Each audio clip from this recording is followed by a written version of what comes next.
नमस्कार, स्वागत है दोस्तों एक बार फिर से आप सभी का आज की बड़ी खबरों में, मुख्य समाचारों में, जहां पर आप तक पहुंचाएंगे देश दुनिया की बड़ी और महत्वपूर्ण खबरें। जी हां दोस्तों, इन खबरों को जानने के लिए बने रहिए। वहीं गृह मंत्री अमित शाह के खिलाफ कांग्रेस ने किया है विशेषाधिकार हनन की शिकायत। जानेंगे क्या कुछ मामला है।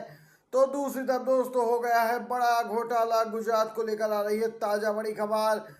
दूसरी तरफ क्या जेडीयू यहां पर समर्थन वापसी की तैयारी में है, जानेंगे। तेजस्वी यादव ने खुलासा किया है। और भी बड़ी खबरों को दोस्तों आप लोग साथ में बने रहिए। आप भी मानते हैं इंडिया गठबंधन सरकार बना सकता है तो एक लाइक वीडियो को जरूर कीजिएगा, कमेंट बॉक्स में जरूर लिखेगा। जय हिंद। यहाँ दोस्तों वायनाड भूस्खलन की अर्ली वार्निंग पर गुमराह किया गृह मंत्री अमित शाह के खिलाफ कांग्रेस ने किया है विशेषाधिकार हनन की शिकायत। केरल के वायनाड जिले में 3 दिन पहले हुए भीषण भूस्खलन में अब तक 300 से अधिक लोगों की मौत हो चुकी है और कई लोग अब भी लापता बताए जा रहे हैं। रेस्क्यू अब भी जारी है। इसमें सेना, नेवी और एयरफोर्स के साथ बचाव कर्मियों की 40 टीमें जुटी हैं। इसी बीच कांग्रेस ने वायनाड में पूर्व चेतावनी प्रणाली के दावों पर गृह मंत्री अमित शाह के बयान को लेकर अब उनके खिलाफ विशेषाधिकार हनन की शिकायत दर्ज कराई है। कांग्रेस के मुख्य व्हिप जयराम रमेश ने राज्यसभा चेयरमैन को पत्र लिखकर शिकायत की। अपने पत्र में उन्होंने केंद्रीय गृह मंत्री अमित शाह के उस बयान का हवाला दिया जिसमें उन्होंने यहां पर अर्ली वार्निंग वाले सिस्टम को लेकर संसद को आगाह किया था, संसद को बताया था, लेकिन उनके दावे धरे के धरे रह गए।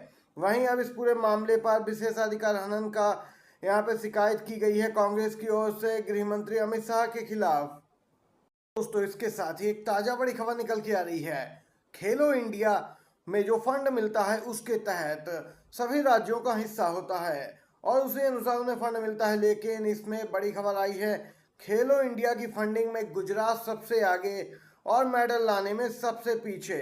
खेलो इंडिया में गुजरात को 606 करोड़ का फंड, जी हाँ, हरियाणा को मात्र 96 करोड़ मिले हैं। आपको बताते चलें जो खेलता नहीं उसको 606 करोड़ और जो खेलता है उसको मात्र 96 करोड़। मतलब स्पष्ट है 606 करोड़ लूट के लिए दिए गए क्या। आपको बताते चलें सोशल मीडिया पर यह खबर तेजी से वायरल हो रही है। जिस राज्य के खिलाड़ी ज्यादा मेडल लाते हैं उन्हें कम बजट दिया गया और जिस राज्य से ना के बराबर मेडल आते हैं उसे 606 करोड़ का फंड दिया गया। ये रिपोर्ट में बड़ा खुलासा हुआ है दोस्तों।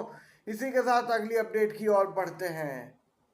दोस्तों एक ताजा बड़ी खबर निकल के आ रही है। नहीं सुन रही है केंद्र सरकार तो गिरा दे सीएम नीतीश। पर जमकर भड़के हैं पूर्व डिप्टी सीएम तेजस्वी यादव। आपको बताते चले बिहार में आरक्षण पर जो स्टे लगाया पटना हाई कोर्ट ने, सुप्रीम कोर्ट ने भी राहत नहीं दी, उसे बरकरार रखा।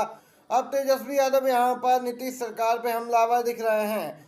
वहीं बिहार के महागठबंधन के सांसदों ने संसद में विरोध प्रदर्शन किया, मांगा कि यहां पे बिहार में बढ़ाए गए आरक्षण कोटे को भारतीय संविधान की 9वीं अनुसूची में शामिल किया जाए। ये मांग जेडीयू भी कर रही है, दबाव बना रही है, लेकिन ऐसा अभी तक कुछ दोस्तों कदम नहीं उठाए गए केंद्र की ओर से। आपको बताते चलें 9वीं अनुसूची में शामिल होने के बाद आरक्षण को कोई भी कोर्ट में चुनौती नहीं दे पाएगा और इस पूरे मांग को लेकर लगातार आरजेडी भी स्पष्ट कर रही है कि वह अपने स्तर से भी सुप्रीम कोर्ट जाएगी, भले ही राज्य सरकार ना जाए। ये दोस्तों ताजा बड़ी खबर निकल के आई है। तो पूर्व ट्रेनी आईएएस पूजा खेड़कर दुबई भाग गई, लटक रही थी गिरफ्तारी की तलवार। जी हाँ दोस्तों, कई मीडिया रिपोर्ट में ऐसा दावा किया जा रहा है कि दिल्ली की एक अदालत ने पूजा को अग्रिम जमानत देने से इनकार कर दिया था, जिसके बाद गिरफ्तारी के डर से वह दुबई भाग निकली है। दोस्तों रिपोर्ट के अनुसार खेड़कर का मोबाइल नंबर बंद आ रहा है और पिछले कुछ हफ्तों से उसका पता भी नहीं चल रहा। उन पर यूपीएससी परीक्षा में विकलांगता और ओबीसी का फर्जी सर्टिफिकेट लगाने का आरोप है। इन सब विवादों के बीच पूजा खेड़कर को 23 जुलाई को मसूरी में यहाँ पे लवासना में रिपोर्ट करने के लिए कहा गया, लेकिन नहीं पहुंची। उनकी उम्मीदवारी भी यूपीएससी ने रद्द कर दी। दोस्तों अब यहाँ पे गिरफ्तारी की तलवार लटक रही थी। अब अपडेट आई है कि पूजा खेड़कर दुबई भाग गई है गिरफ्तारी से बचने के लिए। दोस्तों ये ताजा बड़ी खबर है। ताजा बड़ी खबर दोस्तों निकल के आ रही है उत्तर प्रदेश से। आप सभी जानते हैं कि उत्तर प्रदेश बीजेपी में घमासान मचा हुआ है। इसी के साथ इस समय की एक बिग ब्रेकिंग न्यूज आ रही है। सीएम योगी आदित्यनाथ को हटाने की तैयारी कर रही बीजेपी सर्वे में आए चौंकाने वाले नतीजे। लोकसभा चुनाव में बीजेपी के बहुमत का आंकड़ा यहाँ पे पीछे रह गया, जिसकी वजह से गठबंधन की सरकार बनानी पड़ी। बीजेपी को उत्तर प्रदेश में ही सबसे बड़ा झटका लगा, जहां समाजवादी पार्टी पहले नंबर की पार्टी बन गई। मात्र 33 सीटों पर ही जीत मिल सकी बीजेपी को। इसी बीच एक बार फिर से चर्चाएं होने लगी कि यूपी में योगी आदित्यनाथ को क्या सीएम पद से हटाया जाएगा। आपको बताते चले दोस्तों, लगातार डिप्टी सीएम भी बागी तेवर दिखा रहा है। सी वोटर ने एक सर्वे कराया, लोगों से कई सवाल किए। एक ऐसा ही सवाल था कि क्या बीजेपी यूपी में सीएम योगी को हटाने की तैयारी कर रही। इस सवाल पर सबसे ज्यादा 42% लोगों ने हाँ में जवाब दिया, जो कि चौंकाने वाला था। इसके अलावा 28% लोगों ने कहा अभी चर्चा हो रही है, जबकि 20% लोगों ने नहीं में जवाब दिया। यानी कि सबसे ज़्यादा लोगों ने कहा कि हाँ, यूपी में योगी आदित्यनाथ को हटाने की तैयारी चल रही है। हरियाणा बीजेपी में घमासान मचा है। जी हाँ दोस्तों, लोकसभा चुनाव में मुंह की खाने के बाद हरियाणा में भी बीजेपी अब बड़े परिवर्तन करने के मूड में दिखाई दे रही है। सरकार विरोधी लहर से परेशान भाजपा कुछ मंत्रियों के काटेगी टिकट। हरियाणा में अंदरूनी हालात से परेशान भाजपा कई विधायकों के इस बार टिकट काटने जा रही। 2019 के विधानसभा चुनावों के मुकाबले इस बार कम से कम 25% नए चेहरे मैदान में देखने को मिलेंगे। कई मंत्रियों और मौजूदा विधायकों पर गाज गिरने की संभावना है। 2 माह ही रह गए हैं विधानसभा चुनाव में। वहीं हरियाणा में सत्ता विरोधी लहर से मुकाबला करने के लिए भाजपा जीतने योग्य उम्मीदवारों की अब सूची तैयार कर रही है। राज्य में इस समय टिकट के दावेदारों की जीतने की क्षमता को तौलने के लिए पार्टी मंत्रियों, मौजूदा विधायकों और संभावित उम्मीदवारों के रिपोर्ट कार्ड तैयार कर रही है। वहीं दोस्तों, चुनाव से पहले आंतरिक सर्वे ने महाराष्ट्र में भी बीजेपी की चिंता बढ़ा दी है। पार्टी ने एक आंतरिक सर्वे कराया जिसमें उसके होश उड़ गए।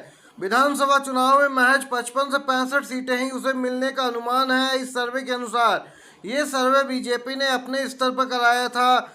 बीजेपी के नेताओं ने ही इस सर्वे को किया। जानकारी के अनुसार बीजेपी द्वारा सर्वे कराए गए उससे अब यहाँ पे खासा चिंतित है बीजेपी। जबकि खबर यह भी है कि एकनाथ शिंदे बीजेपी के सहयोग से सरकार में लौटने का भरोसा रखे हैं। वहीं बीजेपी की रिपोर्ट ने तो बीजेपी के ही होश उड़ा दिए। 2014 में 122 सीट और 2019 में 105 सीटें जीतकर बीजेपी प्रदेश की सबसे बड़ी पार्टी बनी थी। लेकिन इस बार के चुनाव में बीजेपी का जो सर्वे में रिपोर्ट आई है उसमें स्पष्ट हो गया है कि बीजेपी को बहुत बड़ा नुकसान हो सकता है महाराष्ट्र में। ये थी दोस्तों आज की हर एक बड़ी खबर, big breaking news, latest news जो आप तक पहुंचाई है इस एक वीडियो में। वीडियो आपको पसंद आया हो तो एक लाइक जरूर कीजिएगा, शेयर कीजिए अपने दोस्तों के साथ भी। आप सभी का बहुत बहुत धन्यवाद। जय हिंद, जय भारत।